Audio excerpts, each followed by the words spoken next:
What's that? Oh, sorry. Okay.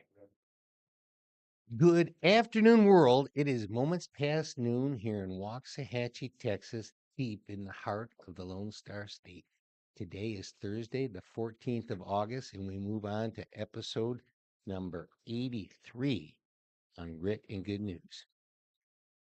We're broadcasting live from our palatial studio in the shadows of the Ellis County Courthouse. I'm your host, Jeff Lynch, in kind of a rush this morning, but that too will pass. We got Sam Brooks ably at the board.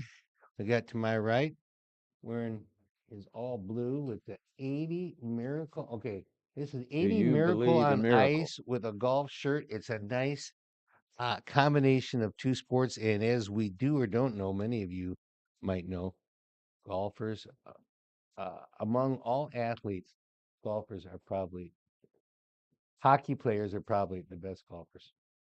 There are a lot of them. Yeah, Yeah. for sure. Well, they like to get something fun in the off Yeah. season. So, I've seen a lot of them play. All right. You done with your intro? That's You all I got. finished? Yeah. All right, Yeah. cool. Sammy, number 80, what number? 80, 83? 83. Sammy, what do you got for 83? Numbers for 83. So what we do on the show is we find the best U.S. sports to wear the number that corresponds to our episode number. Today we Right. got 83. I will start off with Wes Walker, the wide receiver for the Patriots and Yeah. Broncos. Yeah. Andre Reed, Yep. the For wide the receiver Bills. for the Bills. Mark Clayton, the Dolphins wide receiver in Yeah. their heyday in the 80s or whatever. Yeah. And then we go to NHL. That's it. That's it for really Yeah. football. NHL, we got Ales Hemsky, I don't know that name. Alish. Ellis Hemsky, Oilers and Stars. Yeah. And then the last one we got is Jay Beagle for Washington.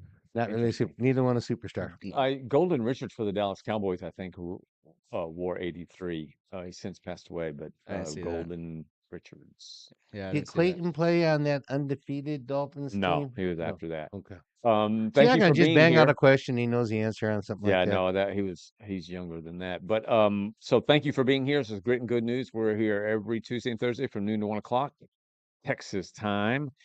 We have a blast. We talk about a lot of different things, as we will today. There's so much going on in the world and in our country, in our state, in our city.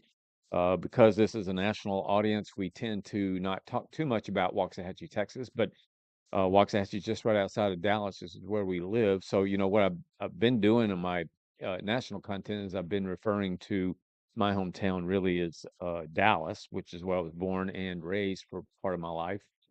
So I'm a native Dallasonian, if that's what you call us. But we are here to talk about anything and everything we can, and what is a practical, fun, just pragmatic. We know nothing fancy. We don't use big words, and we don't use,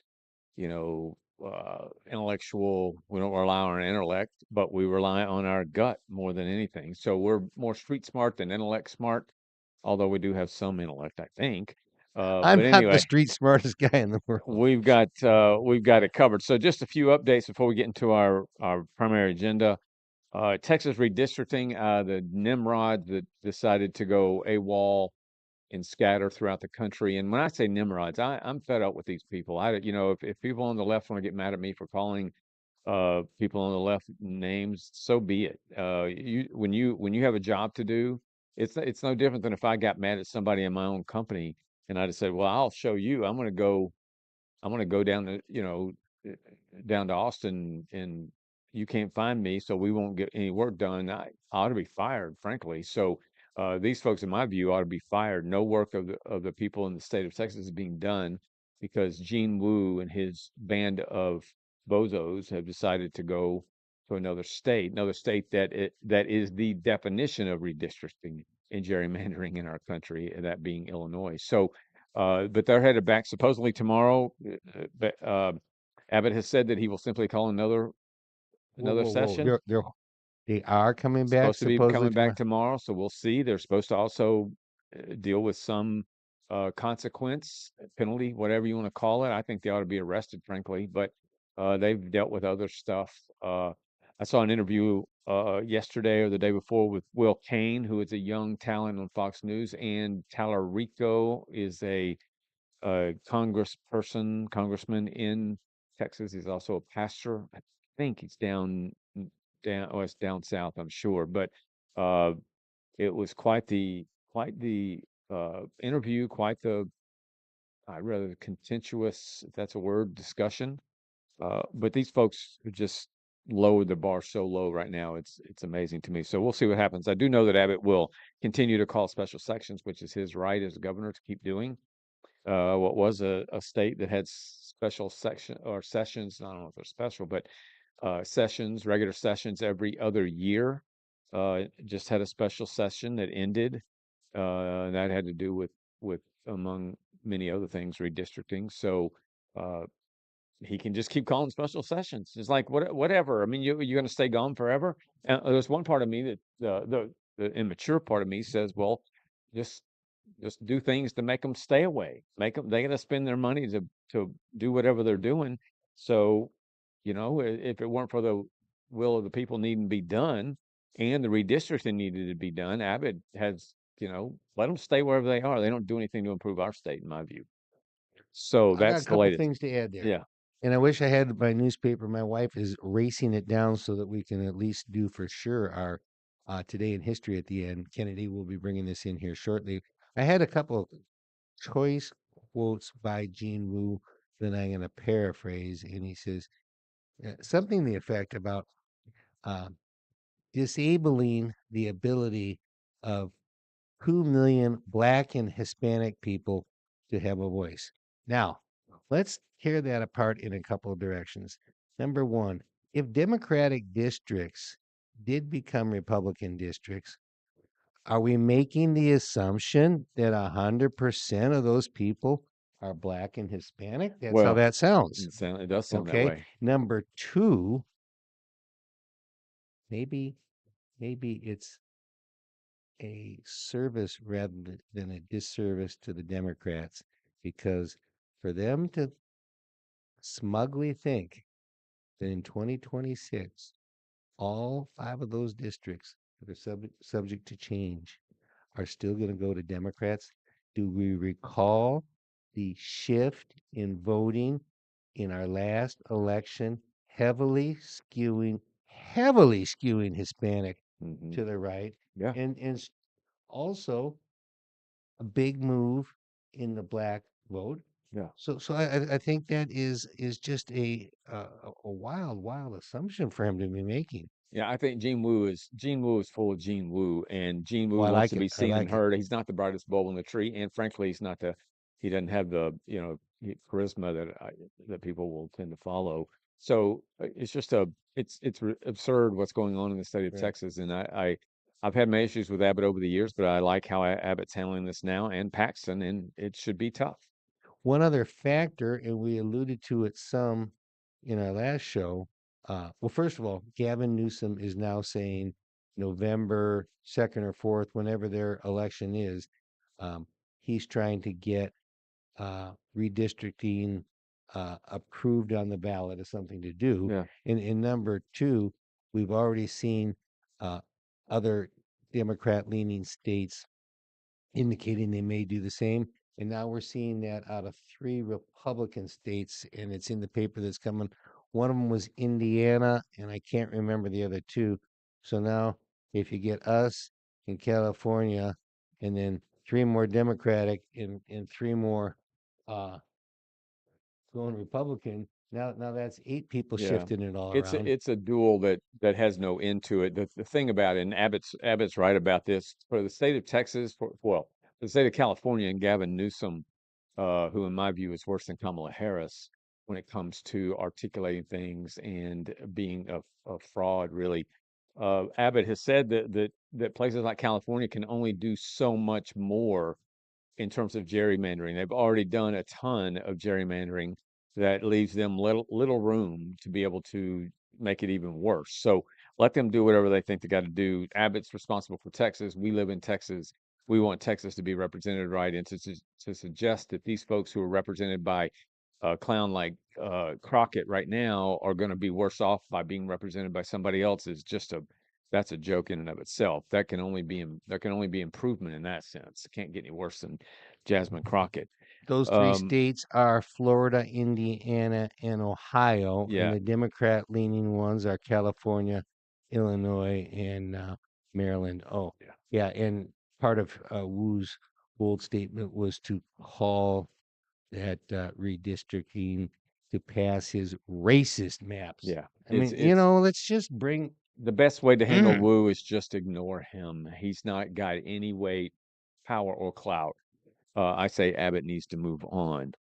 Uh, Trump and Putin are meeting tomorrow in Alaska, as we talked about on Tuesday. So that meeting, Trump has now characterized that meeting as being the meeting that's really setting up the next meeting, which in Trump's if I put myself in the mind of Trump, which would be an entertaining voyage, uh, Trump Trump has said that he's going to remember in his campaign he said on day one I will end this campaign. I think that's Trump rhetoric. It basically means at some point I'm going to end it. For those that take him literal on to suggest that on day one he was actually going to do that, I think we're being foolish. But here we are. He's now going to meet with Putin tomorrow. He says he will tell right away whether or not Putin is serious about ending this war or having a ceasefire or whatever it is they want to achieve. Trump Trump really wants, based on what he said, wants Putin and Zelensky to be serious about ending this thing, get in a room and fix it. And Zelensky has said he's happy to meet with Putin. I don't know if he's happy, but he will meet with Putin. Whether or not Putin will meet with Zelensky, as we talked about the other day, I don't know. Uh, my preference would be that they all three get in a room and that they iron this out and get it done. Seems like that would be the best approach, and that could happen. So we'll know more over the weekend about how that meeting went and whether or not there is progress made on ending this war. Trump says he's ended 5 wars so far. Trump ran in his first term. He not only ran that campaign, but governed as well to end wars, not create, escalate, or magnify them. In this second term, he's done the same thing. So I'm with him. There need to be the killing millions of young people in Ukraine and Russia dying is just, I mean, it's an understatement to say it's wrong. It's just wrong, and it needs to end. I mean, if Couldn't agree more. Couldn't and agree Trump more. has said there may be a little bit of a land swap here, so swap the freaking land. I mean, it's just people are dying. One more small tidbit back on the redistricting. Mhm. Um, a judge up in Illinois has blocked law enforcement up there from being able to serve any of those civil warrants. And Yeah. at least one Democrat celebrated the ruling. Representative Cassandra Garcia Hernandez of Dallas posted on social media that the ruling is what us in the legal field call a bench slap. Yeah, whatever. But Make it's not. I sure don't make think sure it's. we all know you're a lawyer. It thinks. I don't think anybody's surprised by what Illinois judges do. So there you have it on the Texas redistricting, Trump and Putin. D.C. law enforcement has begun by the National Guard. So I know that on the first day, which I think was yesterday or Wednesday, oh, which was yesterday. So it was yesterday that 23 arrests were made. Uh, these fake stats that are being put out by the Metropolitan Police Department are just that. They're fake stats. And obviously those who live there know what the environment and the conditions are in the country's capital. And so it's going to be cleaned up. Again, just as I said the other day, it's going to be cleaned up like the border was cleaned up. And to that end, the governor of New Mexico has asked that the same thing happen in swaths of population density in New Mexico. So we'll see what the president does with New Mexico. My guess is that up on the success of what happens in D.C., that success based on the National Guard getting involved, that Trump's going to be asked by other governors and other district attorneys and other people that are responsible for the safety of these cities will be asked to do the same thing Scott, in my those friend, did places. you happen to see anything, pictures, videos of last night with the guards stationing themselves around the entertainment area of DC? I did, I think that they're going to be, you go, it's like having an ailment. You put the Band-Aid where the sore is. Did you happen to see a demographic group well represented by age? If you're talking about young African American Yeah, it doesn't kids, even have to do with the African American. yeah. About the young, and I got Oh, think just do something. I yeah, thought you asked ethnic as well, but yeah. yeah, demographically, it's young people. Okay, and so I was saying to myself, all of our cities, and really all of our nation, so much of our crime is coming from young people, correct? Correct. It So did. Yeah. so I did a little research. Violent crime in America, 15 to 24-year olds, 25% of that, and 80% of it male. Hmm. Shame on our young males. Yeah. Shame on what's happening to young males in the world. Property crime, 18 to 24%, 18 to 24 age, 40%. Now remember this, it's easier to steal to make a property crime than a violent crime. Mhm. 40% of that demographic group of all the other ages on up to our ancient age, Hmm. you don't see people our age doing this. Right. What we got a problem with youth. Well, our age never did it to this extent. I mean, we, but the baby boomers, as an example, and I would even argue Gen Xers, which is the 50s, 40s and 50s, they weren't exposed to a country. They didn't live in a country where DAs were saying to their communities, we're not going to prosecute you if your crime is less than $750, Mm-hmm. or there's no cash bail, or or any of that. We didn't see any of that. So we had the doors closed. I never wanted to commit crimes. The worst I ever did was uh was, I'll admit it right here on the air. When I was a junior in high school, I went to a sports store, little shoe shop, and I've lived with this guilt forever. And this would have been in 1978. A bunch of my buddies, basketball team What'd you buddies, swipe? we went to a store. There was a ugliest, now that I think about it, ugliest. It wasn't even leather. It was a ugly Adidas bag that you could, strap over like a duffel bag, but smaller. And it was green. It was ugly. And my buddies were like, "Let's get that. Let's get that." And I'm the one who got it and walked out. It was $10 at retail. And I've lived with that guilt. I've asked for forgiveness, obviously. But and then the other thing is, in my senior year, we did the door knocking. The whatever they call it. Huh? Ding dong ditch? Yeah, we did that. And the dude, I was the one who, I didn't run away like a little sissy. I kind of walked, and the owner of the house got me, and he put it wasn't a gun. He didn't have a gun. I don't blame him the way he responded, but he put something in my back and said, "Stop or I'll shoot you." And I stopped. And that's the only time in my life I've ever sit in the back of a police car, because they drove me literally maybe 10 houses down to my house, and the cops made me knock on the door of my own house, and I had to explain to my parents what I'd done. I was freaked out, and I never did anything else. But that was enough to think of myself as a criminal. And today, these kids, I mean, you see videos all the time where kids are in, young people, and I'm not talking about just teens, I'm talking about 20s and 30s. They're in stores looting things, taking things, and just walking out. It's when you have that level of failure from law enforcement and the legal system, and you are able to use that to steal and never be caught or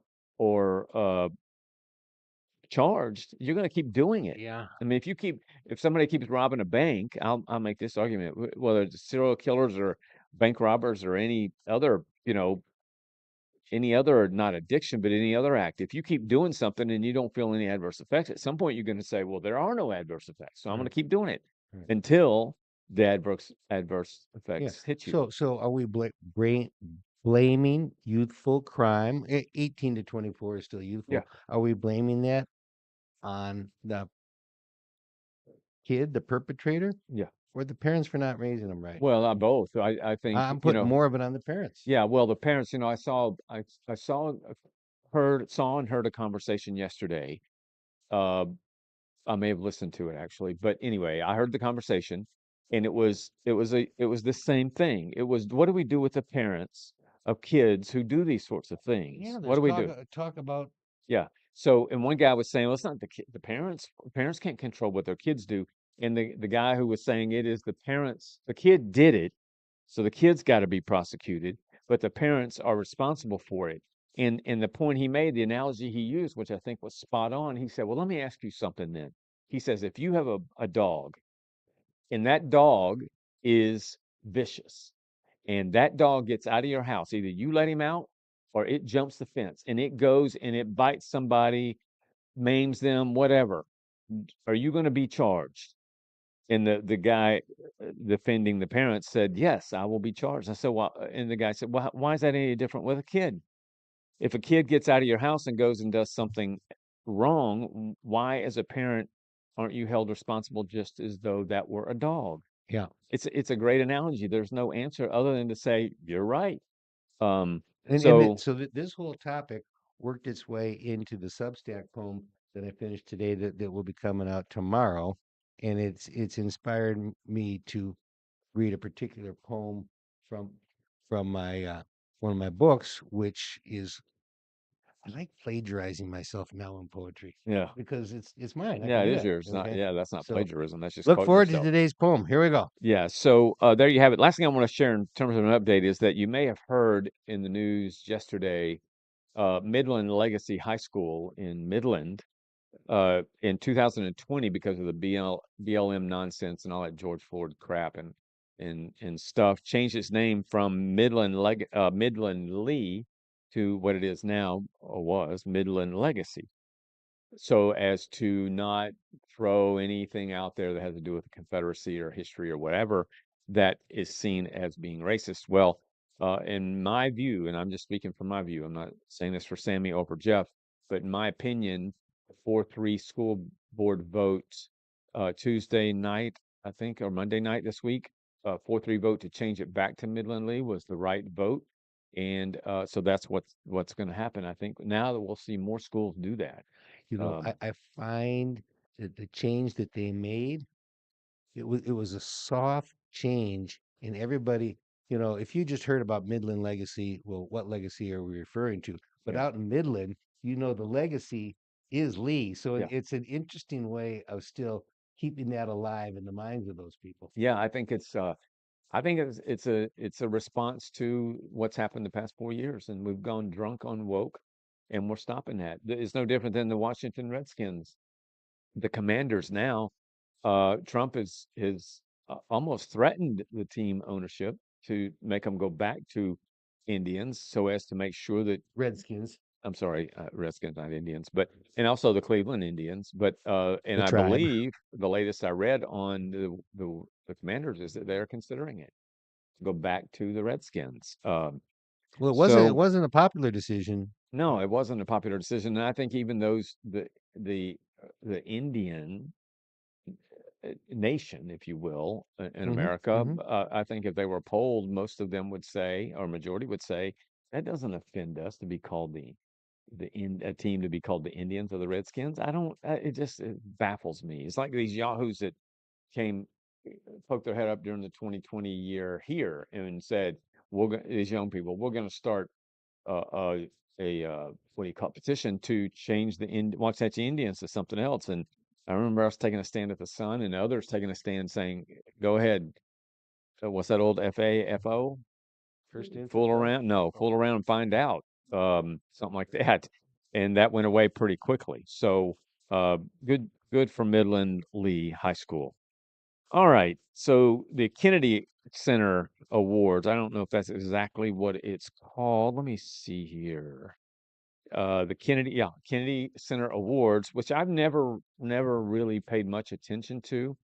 The Kennedy Center honors happen every year, and I went back and I looked at previous years about who were the recipients, and there were a lot of uh, recipients that you could say came from the left side of the aisle and the more Hollywood, more yeah. woke, And more didn't the last bunch that Biden put in like a ridiculously large number compared to the yeah, past? and some of them more stretch as to whether or not these Very people much a should be stretch. honored. Yeah.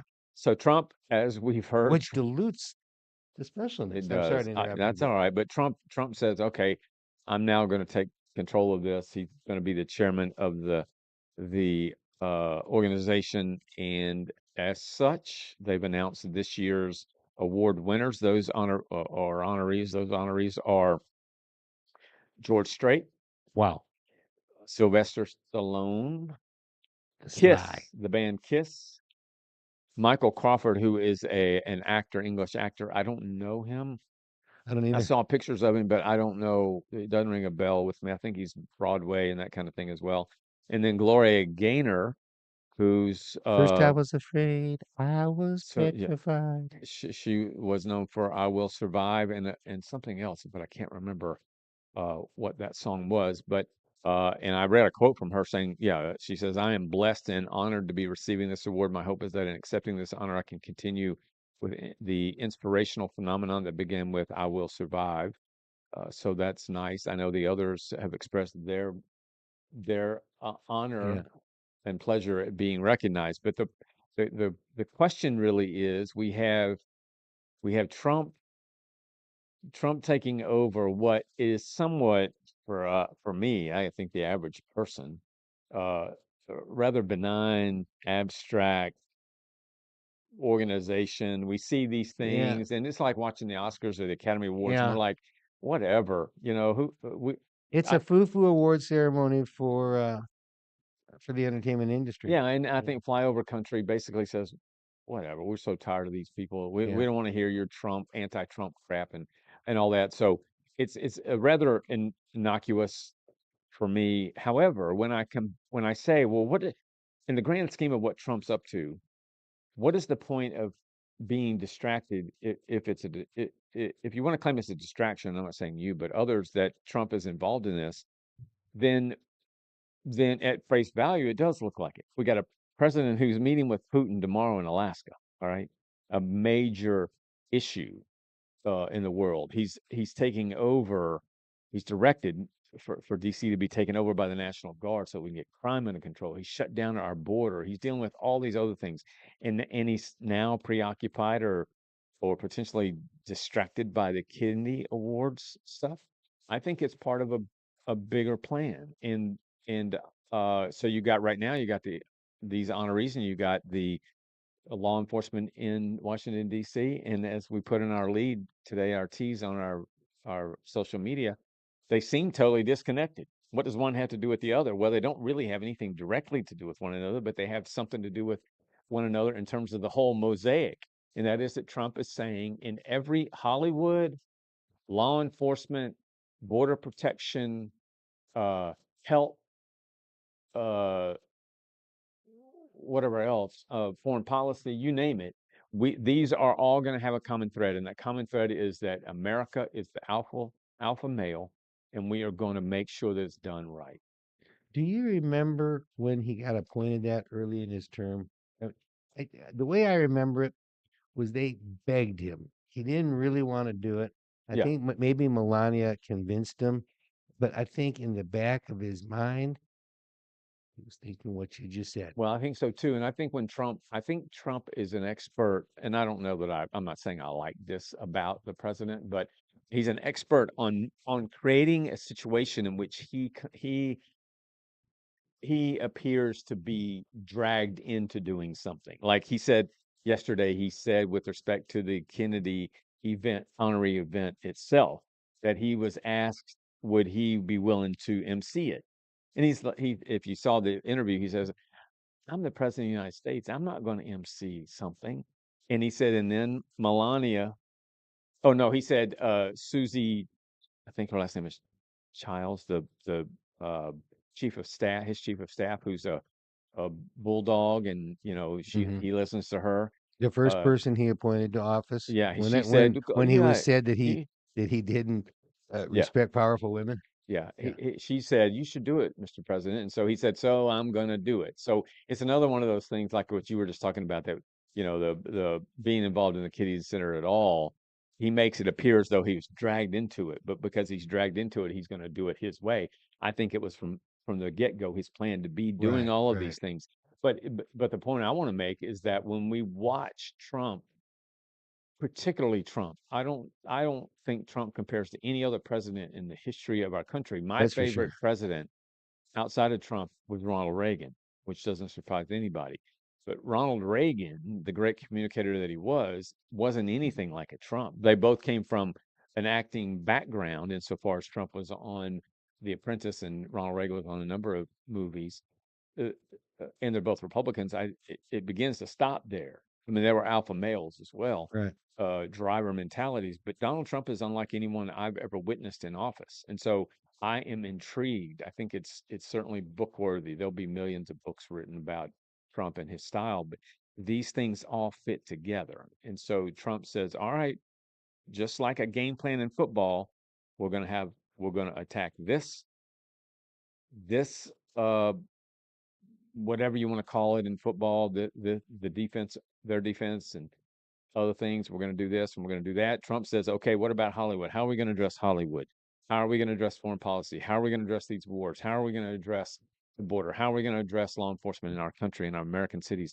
And he does it, and they all have a common thread. At the base of it is Trump's desire to make America truly what MAGA says, great Great again. again. That's what he wants, and so that's the message here with these honorees and people like George Strait, who's in his 70s now.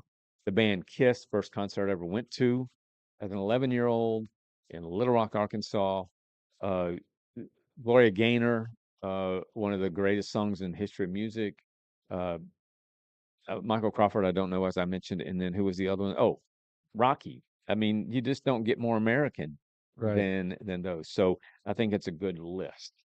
Um, anyway, so Trump will be emceeing it, and he will be he's also the chair. So Trump is now synonymous with the Kennedy Center honorees. All right, so let's talk about something. I don't know if you call this a phenomenon, but alcohol, ever since Prohibition ended, which would have been in what, the 20s or 30s, if I'm not mistaken. That'd be a good question to find out the answer to. Sammy, see if you put when did Prohibition end, and see what year it was. But It was the early 30s, yeah, so maybe 35. alcohol has been a big part of American society. For some, it's much bigger than for others. I don't drink, never have. Uh, I might have I don't been drink anymore, um, and I don't drink any less. 1933 is when Prohibition ended. I may have been what you might call it inebriated twice, maybe three times in my life. I can remember the worst experience, 1999 in Buffalo, New York. But I've never had any drugs in my body, illicit drugs.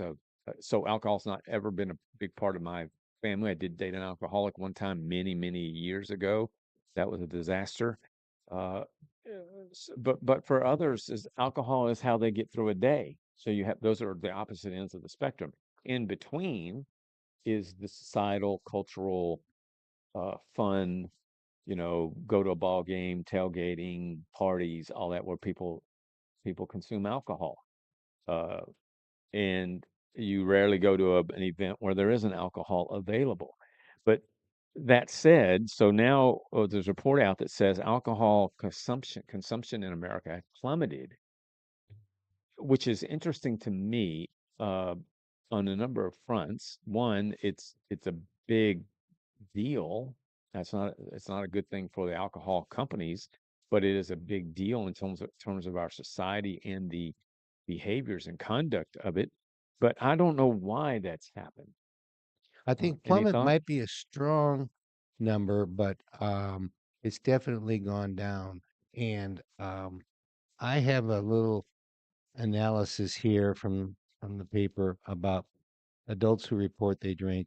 And there's 5 categories, and you're going to find in most of these categories the change is very small. Um, we're going to talk about U.S. adults. We're going to talk about race and ethnicity. We're going to talk about age, annual income, and party ID. And most of those are 1 or 2 points difference between the highest, you know. Yeah, Okay. What group among those do you think has the biggest drop. No, well, no, not the drop, just the biggest starting number, the highest baseline. I would say those probably in the either Gen X or baby boomers. The age is very close. 59, 66, and 61 on the Yeah. three breakdowns. So those are that's older, that's young baby boomers and older Gen Xers. Yeah. Well, the 35 to 54 in the middle is the highest at 66 compared to 59 and Okay, yeah. 61. The one with the biggest change is annual income. Would you think the low income people or the high income are the drinkers? I would say that low income is probably a reason to drink. That's what you would Yeah. think. Less than 40,000, 53%. 40 to 99, 58%. 100% or more, 79%. Hmm. That startled me when I saw that. Yeah. Yeah. But the thing is, the federal government is still has their guidelines, and they say Americans should not drink, and if they consume alcohol, limit themselves to 2 drinks a day or fewer. Yeah. Okay. Yeah. Plummet probably is. There's a better word than plummet because really what I wanted to communicate there was that it's, as this story says, only 54% of respondents to Gallup's annual consumption habits survey say they consume alcohol, which is the lowest. What percent? 54, which Yeah, is the that's lowest that's right there on below the record. volumes. Yeah.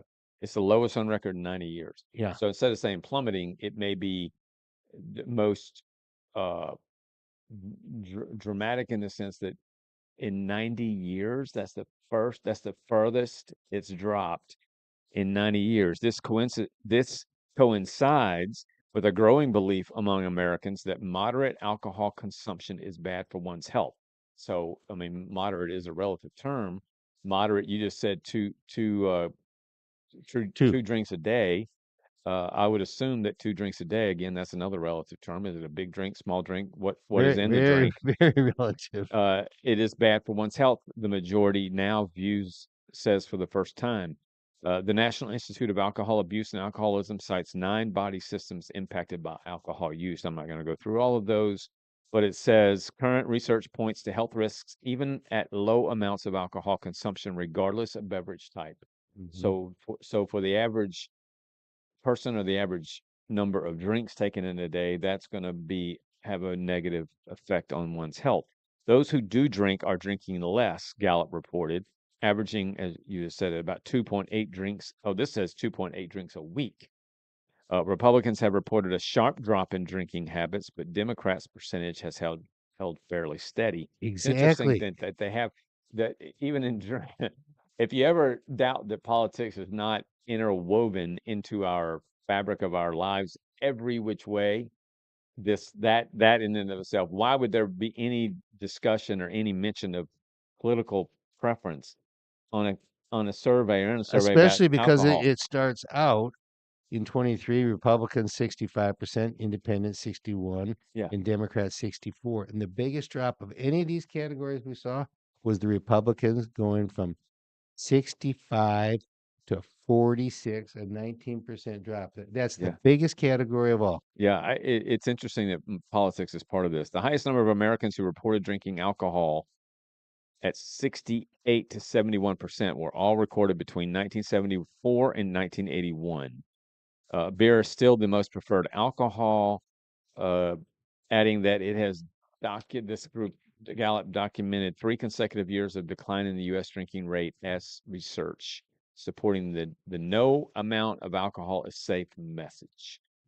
Last thing, Gallup does not believe the decline in alcohol consumption is caused by people shifting to other mood altering substances, in particular recreational marijuana, which is not legal in approximately half the United States. So, if had that not been part of this report, I would have said, well, people, okay, it's just they're changing the Hmm. use of evil. Their vice has Right. changed. If I switch from smoking regular cigarettes to marijuana, I'm not doing myself any better. It may look like smoking has gone down, but in fact, marijuana use has gone up. This says none of that has occurred.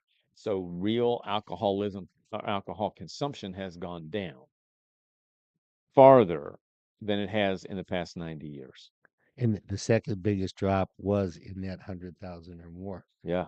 going from Yeah. It's 79 to, interesting, yeah, isn't it? down 13. So there you have it. If you like alcohol, you may be one of those that's part of this as well. So if you are, congratulations. I think that's Moderation in good. all things. Yeah, for sure. All right, random thoughts. What do you got, Jeffrey? I don't have the allocation of 5, but I got some choice ones here. All The right. only thing that looking backwards does is keep somebody from moving forward.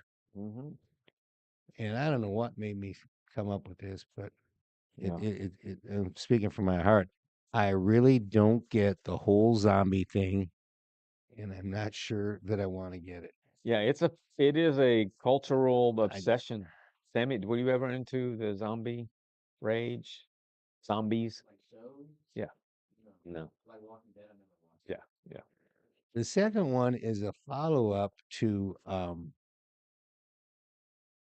well, you tell me who said this. Luca couldn't block with a chair. Maybe Stephen A. Smith. No, no, the comment, Charles Barkley. Oh, Barkley. Yeah. And then I heard a follow up to that. They were talking about his weight loss and getting in better shape. And he says, he plays with a defense that couldn't block a nosebleed. Yeah. Yeah. Right.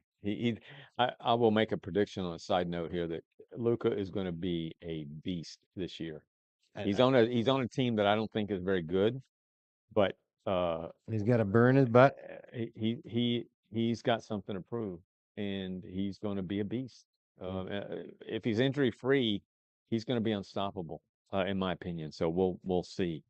Uh, And if he's always dishing off to LeBron, yeah, the question of will LeBron? I mean, LeBron's 41 or 42 now, and so we'll see how long LeBron can hang in there. well, he'll make him better. The And Lakers, he'll make the Lakers better, but they finished the year not any better. well, no, I say he'll make LeBron better, Oh and yeah, that you would might think. encourage him to stay around. Yeah, it might, but I think Luka's going to be a beast, and I wish the best for Luka. I'm excited about the team we have now, but had it not been the draft not been go the way rigged the way that it was, uh, I wouldn't be so pleased with the Mavericks. But the Mavericks are the hottest team in the NBA, Yeah, in my opinion. All right, so block three here. He said. I want to talk a little bit about before we get to our more fun stuff. I almost said funner. Is Brian Harrison. So Brian Harrison is, for those of you who don't know Brian Harrison is a Texas State uh, congressman in the House of Representatives in Austin. He represents the communities that we live in our and that district. are south of Dallas, Ellis County, Henderson County, parts of it. And we've dealt with Brian Harrison now for 2 terms, I think, or 2.5 terms, something like that, 2 or 3 years. Brian Harrison, I have not been shy about telling you and others out there what I think of Brian Harrison in terms of a congressperson. I've never met him. He's welcome to come over and see us anytime. He's certainly welcome on this show anytime, but I've never met him. I know about him because I've Right. read to understand who he is. And can I preface your statements by saying I've heard this attitude about him many times from you, okay? And I never knew really what it was based on. And when I looked at a couple of those little clips that you said, I was stunned to find that he's an ultra conservative. That's the Yeah. last thing that I would have thought would be something you wouldn't like. So there's got to be plenty of good reasons Well, that you yeah. I don't. mean, really, when you think about it, this applies to our county in my feelings, but this could apply to any conservative in any part of the country, and that is just because people say they are Republicans doesn't mean that in my case I'm going to be a fan of them. The GOP party in Ellis County, I think is leaderless. It's a clown show. Not all of them. Some of them I like and love and respect, but by and large, their leadership is they're weak, they're soft, they're intimidated, They're clueless. All the things you don't want being said about you. That's what I've said about them, and I will continue to say when you're part of your leadership walks around downtown Waxahachie like a clown in a circus with a pink AK-47 or AR-15 strapped to her shoulder when Beto O'Rourke is in town. She makes herself the bigger of the two clowns, her Beto, and being bigger of a clown than Beto is saying something. So I have an issue with our local GOP more so than I do the local Democrat Party. That said, same thing applies to Brian Harrison. Brian Harrison was, for those interested in knowing his background, he lives in Midlothian. He was a dog breeder. Labradoodles. Yes, which I love pets and dogs and labradoodles are great. So I don't have any issue there. But he then became, through I don't know the circumstances, but he became the chief of staff for the Health and Human Services Secretary in Trump's Yeah, first term, that's a and jump. so there had to be some reason for that. A lot of times it's not what you know, but who you know in politics. I think it's Sure. most of the time. So Brian Harrison has that experience of being in D.C. He's the chief of staff for a cabinet position, secretary, which is not to be taken lightly. He's exposed to things that I've never been exposed to, other than I lived in Washington D.C. and understand the bubble up there fully. That Brian Harrison, unfortunately, in his campaigns for the office that he holds now, played the chief of staff card so much and so, in my view, manipulatively in that he wanted people almost to believe he was the chief of staff for Trump. So he Um, does that currently or in the past? no, in the past, in Trump's first term, Okay. and now he's a congressman in Okay. Austin. And so I've Which is had not a full-time job. no, it's not. A lot of time left for the It's a Labradoodle business. $700 a month job. Yeah. So and most of those people either are independently wealthy or have day jobs. But so Harrison has background that would suggest he understands what it means to be a conservative. But as I've said to others, like Travis Smith, who is one of our city council people, it's not necessarily what is being done or what Harrison wants to do, because he wants to get rid of woke. He wants to this redistricting. He thinks Abbott ought to slam the door on these clowns. We agree on that. He wants property taxes to be eliminated. We agree on that. We agree on so much of the fundamentals, somebody like me and Harrison. And so it's fair to say, well, why do you dislike the guy? And it's not that I dislike him, it's that I think he has, and the evidence is there. He has gone about doing things. He's gone about doing the right things the wrong way. So if you really successful people do the right things the right way. Unsuccessful people do the right things the wrong way or the wrong things the right way. So in Brian Harrison's case, much like with Travis Smith, it's about how people are treated, how you communicate, how you negotiate, how you do other things that is going to determine your success. And Brian Harrison, if you watch clips of Brian Harrison, you will see Brian Harrison do things that even those who are saying, I want what you want, dude, but the way in which you're telling me we ought to do it, or the way you're handling it or communicating is so off-putting that not only do I not hear what it is you want to do, I now consider you to be a goof. He's a grandstander, isn't Oh, he? no doubt he's a And grandstander. and I thought I read and I saw some of the things that he has proposed. I can't state I don't recall them because they weren't really worth much Yeah, remembering, but I think he has not ever had a bill that he proposed passed. he hasn't. That's a bad record. He hasn't. And it's not, again, I argue to him, and if he were sitting here, I'll tell him, Brian, it's not that what you have to offer isn't right and substantive. It's the way you go about it. Yeah. I've got these two. Sammy can put up one story. The Hill, uh, Texas Republican quote: GOP will never have the White House again if the state lost to Democrats. I don't know about that, but that's Brian Harrison saying that our state must get its act together and make sure that we continue to control Texas. Right. So that's a positive, basically a positive story about Harrison. Then you have the second one, which Samuel put up, says Harrison, the huckster, the right wing state rep has led an army of one on a self-righteous crusade in the Texas House.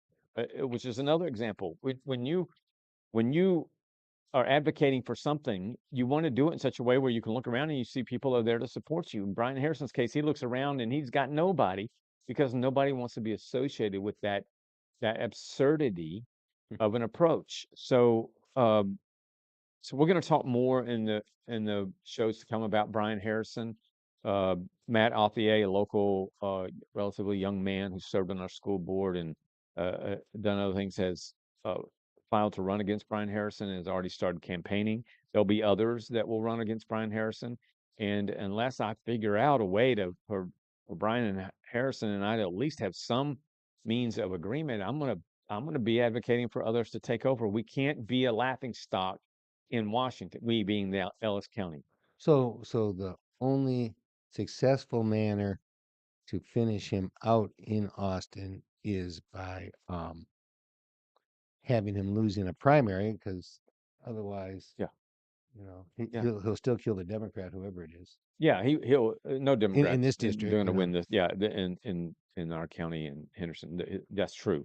So more to come on Brian Harrison in the weeks to come. All right, it's rhyme time. Let's hear it, Jeffrey. Okay, as I said, this poem was inspired largely by thinking about the violence by America's youth, and this was in my very first book. If you can't see the picture very well, but you'll see a couple of photos of a piece of public art right around the corner from me in a park, and these kids came with chalk and just scribbled all over this thing, and I was just so disgusted.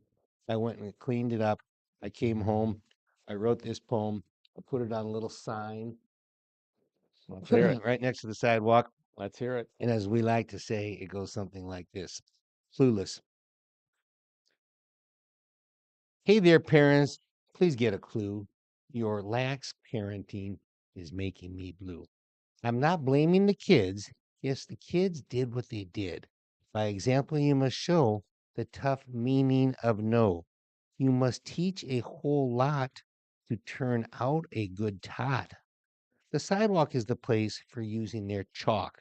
Your kid is in need of a big little caulk. Say, don't scribble on public art. This is surely a nice start. The park is here for all to enjoy, and it's just not some little kid's toy. While you sit on the couch, quiet as a mouse.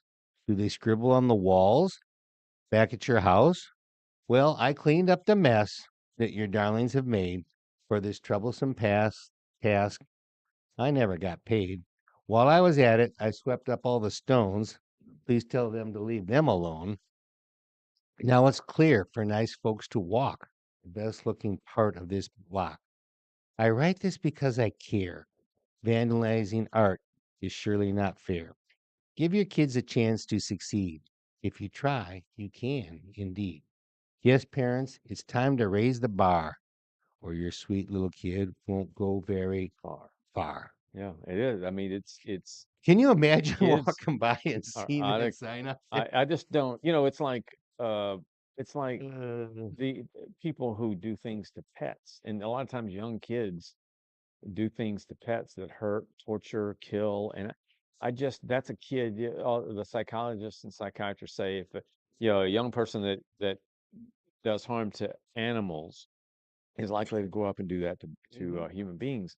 I just there's something terribly wrong with those people, young people, who are willing to mar anything. And we got to hold them to account and be tough. All right, let's do our I pulled thing. off a This day in 7 and history. 1 3 times. I missed the bonus by 1 year. That's funny. Every time I said to Rita, that was my first choice. She says, you All always right, say that. Here we let's go. do it. President Franklin D. Roosevelt signed the Social Security Act into law, ensuring income for elderly Americans and creating a federal unemployment insurance program. 1940. I was gonna say 1912. Well, it was 1935. Read it and Dang, weep, Sammy. dang it. In front of an estimated 20,000 spectators, Rainey Bethia was hanged in Owensburg, Kentucky, in the last public execution in the United States. Had to have been 43. 55. In the middle of World War II? No, 1955. 36. Oh, Oh, 36. 1 that year. was tricky. Yeah. President Harry S. Truman, my all-time favorite president, Hmm. announced that Imperial Japan had surrendered unconditionally, ending World War II. Let's get the bonus in effect here. 46. I'm going to say 45. 45, and the bonus is in Booyah. effect, but way to be in the ballpark, Sam. Good job. Shannon Faulkner officially became the first female cadet in the history of the Citadel, South Carolina's state military college.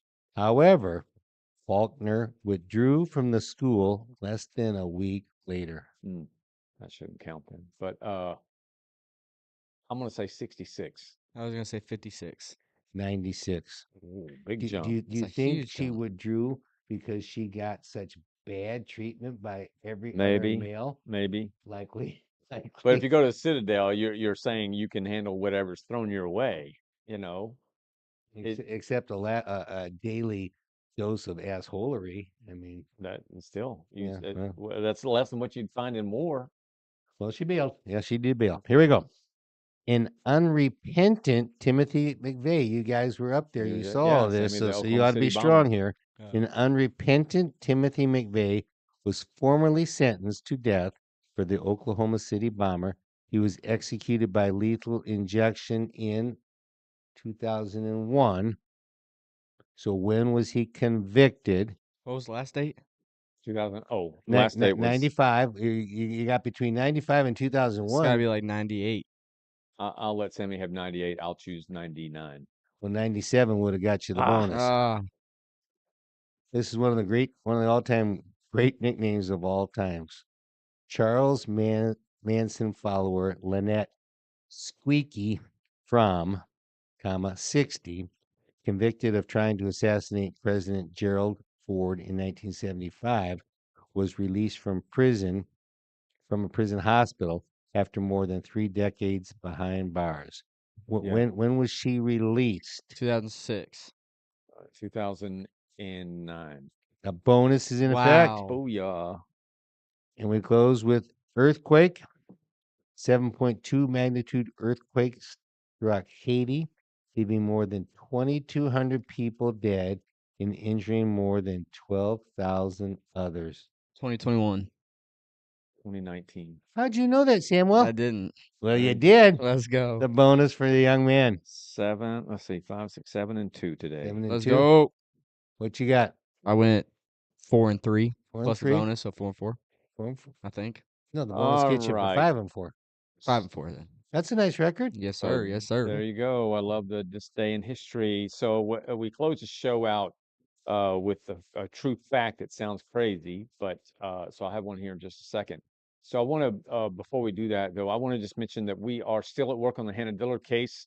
Matter of fact, we are awaiting a boatload of FOIA requests from the district attorney's office, who has reached out to the Texas State Attorney General to make sure they have clarification on some things that we've asked for. So we've asked for information going back to 2017, and we will be sharing that as we get it. We are also working right now to find out from Hannah's attorneys in trial, Dallas-based attorneys who I don't think very highly of. They didn't do a very good job. She lost in terms of what they wanted in sentencing. And so we're trying to find out right now the status of the 4-year plea deal that was offered by the prosecution that Hannah and her family never heard of, which is a civil constitutional breach, if you will. So we're pursuing that pretty strongly. So more to come on that.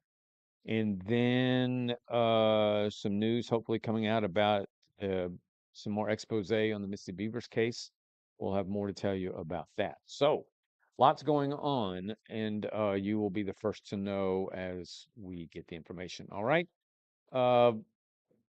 If this is really, really interesting to me, and it's so interesting that I want to try it, Okay. test it. But this is a fact, all right? If there are 23 people in a room, there is a 50% chance that two of them share a birthday. I've heard that a million times. So Statisticians call this the quote the birthday paradox. If there are 75 people in a room, there is a 99.9% chance that 2 will share a birthday. So you get 23 people in a room. It's higher with 23 than 75. No, it's 23. Yeah, it's a 50% chance that 2 will have a birthday with 23 people in the room. Mm-hmm. With 75 people in the room, there's a 99.9% chance. Let's just call it. It's a better chance at 23 than 75. That's Yeah, I thought you were talking about the yeah. number of people in the room. Oh, Yeah, unbelievable. there's a 99% chance that 2 share a birthday. I like the what they call that term? The birthday paradox. So That's if a I great remember term. this in my class on Sunday school class on Sunday, which there are more than 23 people, I'm going to ask everybody to name their birthday and see if we have 2 people that match, because that says we will. All right, so thank you for being with us, Jeff and Scott and Sammy on Grit and Good News. We're here every Tuesday and Thursday, noon to 1 o'clock. You can go to substack.com, search for Grit and Good News. You'll find us there. $5 a month, you get a boatload of content. We think it's great content. People enjoy it, and so it's just our views on life.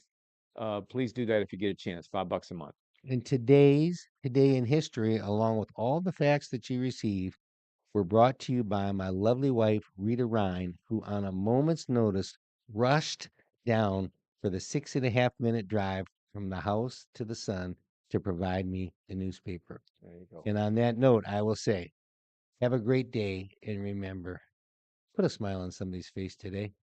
Very cool.